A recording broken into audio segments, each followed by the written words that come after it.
Good morning and Happy New Year. I hope you had a restful holiday.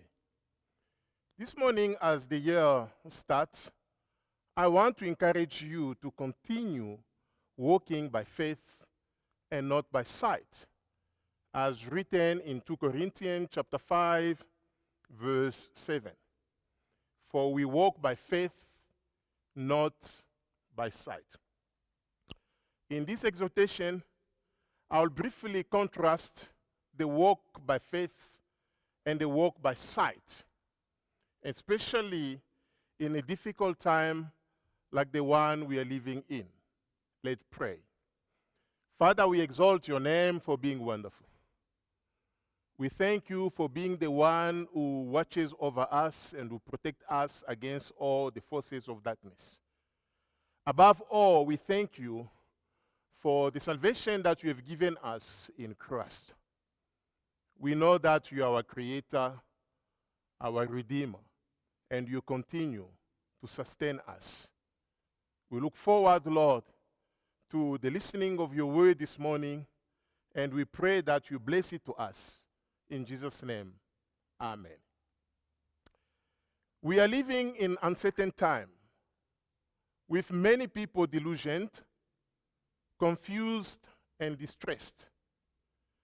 Christians have to be certain that even though the world is in crisis, and some people believe that Satan and his servant plan and plot against God's people, they will never succeed unless God allows them.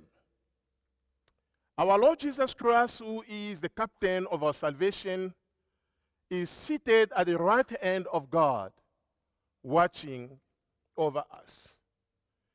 True Christians are those who know that the entire universe is created and sustained by God. The creator of the universe is fully involved in the course of this world. He has demonstrated this by sending his unique son, Jesus, on earth. And after his ascension, God sent the Holy Spirit to be with us. Therefore, we are in good hands. These strange days are also God days. We have to remember that the Lord is in control, that He is working out His purpose for our good, so that ultimately we should conform to the image of His Son, Jesus.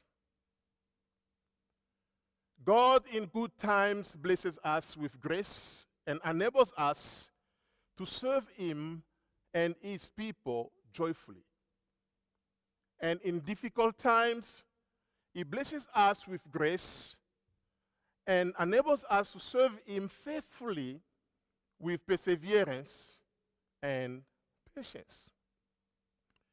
The Christian's life is a life of faith in Christ. We are saved by grace through faith, stand by faith, walk by faith, and fight by faith. Christ being our victor, we are called to a life of faith in the person and the work of Christ. In fact, 1 John chapter 5, verse 4 says, "For everyone who has been born of God overcome the world. And this is the victory that has overcome the world, our faith. For we walk by faith, not by sight." That single verse in 2 Corinthians chapter 5, verse 7 is the subject of our exhortation this morning. Those who walk by faith confide in God as He is revealed in Christ. Confide in God as they trust Him, rely on Him, depend on Him, and expect everything from Him. In fact, our faith is based on the revelation of God's Word in the Bible. In Romans chapter 10, verse 17, The Apostle Paul says, faith comes from hearing and hearing through the word of Christ. In a time like this, we have to saturate ourselves with the word of Christ in order to stand firm in faith, no matter what the entire world is going through or whatever we are facing in our individual life. Those who walk by faith rely completely on God's promises in His Word.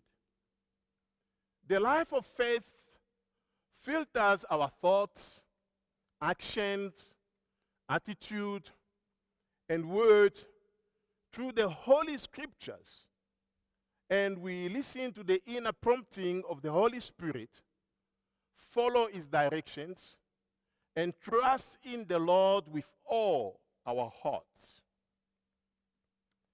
We are saved by grace through faith in Christ, and we are to walk by faith and not by sight. We are not called to live by trusting in what we imagine or feel. But sadly, many Christians are diverted away from this path of faith to living by sight, by sign, by senses and emotions, by imagination, by feelings, by worldly philosophies, especially when they are facing difficult time in life. The Christian must have a firm conviction of the reality of the glory of heaven, of the fact that the Redeemer has gone to prepare for us a better place, and that He will come back soon to deliver us from this broken world. Therefore, those who live by faith, as well as being saved by faith, accept the truth that God uses all difficult time of life, as well as time of happiness, to gently conform us into the image of our Lord Jesus. Those who walk by sight suffer with blood pressure and depression when things on which they build their senses of security fluctuate and collapse. They struggle because they are influenced by the things that are seen. They live for wealth, honor, splendor, praise of this world. Everything we see in this world will collapse one day, sooner or later. Paul writes to Timothy to instruct the rich not to set their hopes on uncertainty of riches, but on God. 1 Timothy chapter 6, verse 17. The economy of this world not only does fluctuate, but one day it will collapse completely. Those who walk by faith, however, endorse the world's goods with contentment. They realize that God has promised to supply for us daily in our need. If we have to put our faith first in our Lord Jesus Christ and in the reign of Jesus Christ in our life. Seek first the kingdom of God, and the rest will be supplied. The Apostle Paul is a good illustration of these principles. As he says, I have learned to be content in whatever circumstances I am, because I can do all things through Him who strengthens me. Philippians chapter 4, verse 11 and 13. Those who walk by sight deal with suffering with much anger, much bitterness, misery, and complete hopelessness. If we will walk by faith, though we face suffering, our hope will remain in God. The Apostle Paul, in light of his suffering, in 2 Corinthians chapter 4, verse 16 to 18, chapter 4 is the context in which chapter 5, from which we take that passage of verse 7 is written from. For you to understand properly the context, you have to start from chapter 4 up to chapter 5, verse 10. In these 2 Corinthians chapter 4, 16 to 18, the Apostle Paul says this: "So we do not lose heart. Though our outer self is wasting away, our inner self is being renewed daily or day by day. For this light momentary affliction is preparing for us an eternal weight of glory beyond all comparison. As we look not to the things that are seen, but to the things that are unseen. For the things that are seen are transient, but the things that are unseen are eternal." Paul was hopeful in the face of suffering because he fixed his eyes on heaven, not on the things of this world. The Bible challenges us to walk by faith, not by sight. Faith is the assurance of things hoped for, the conviction of things not seen. Hebrews chapter 11, verse 1. Blessed are those who understand that faith is not only required for our eternal salvation, it is also a necessary ingredient helping us to endure patiently the struggle of life. Let us continue to be faithful in serving God as we live for Him, in proclaiming and living out the gospel of our Lord Jesus Christ.